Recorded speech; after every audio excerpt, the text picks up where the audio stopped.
Une vaste étendue d'eau calme, bordée de collines vertes, mais aussi cette centrale, plantée au beau milieu du lac Kivu, l'un des plus grands d'Afrique, entre le Rwanda et la République démocratique du Congo.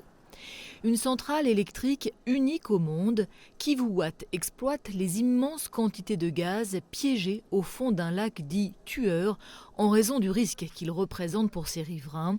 Ses près de 500 mètres de profondeur et l'activité volcanique alentour font que le méthane et le dioxyde de carbone s'y accumulent depuis des milliers d'années.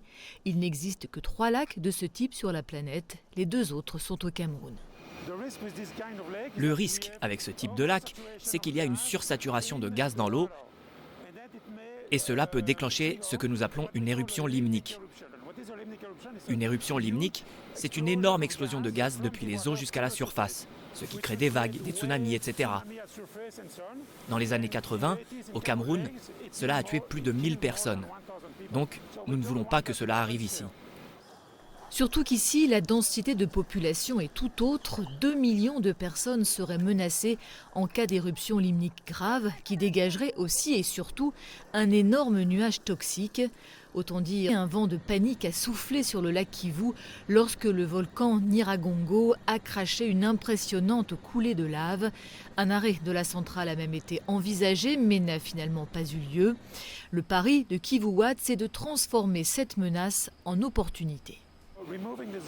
Retirer du gaz, si c'est fait correctement, ça peut réduire le risque d'éruption limnique.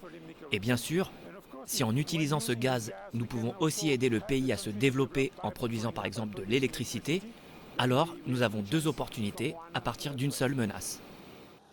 À elle seule, la centrale fournit, selon son directeur, 30% de l'énergie consommée au Rwanda. Une énergie qui se vante par ailleurs d'être bien plus verte qu'elle n'en a l'air. Kivu Watt est 5 à 6 fois moins polluante en termes d'émissions de carbone qu'une centrale traditionnelle ou conventionnelle. Je dirais donc que même si nous brûlons du gaz ici, même si c'est une centrale thermique, ça reste considéré comme une source d'énergie propre.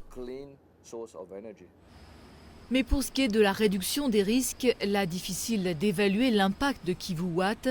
La réserve de gaz est tellement immense qu'il faudrait, selon les experts, des siècles d'extraction pour vraiment voir le niveau de méthane baisser dans le lac. Les habitants de la région vont donc devoir continuer à vivre avec cette menace. Des 2 côtés de la frontière, Rwandais et Congolais racontent les mêmes histoires de mystérieuses disparitions de nageurs asphyxiés ou aspirés par les eaux.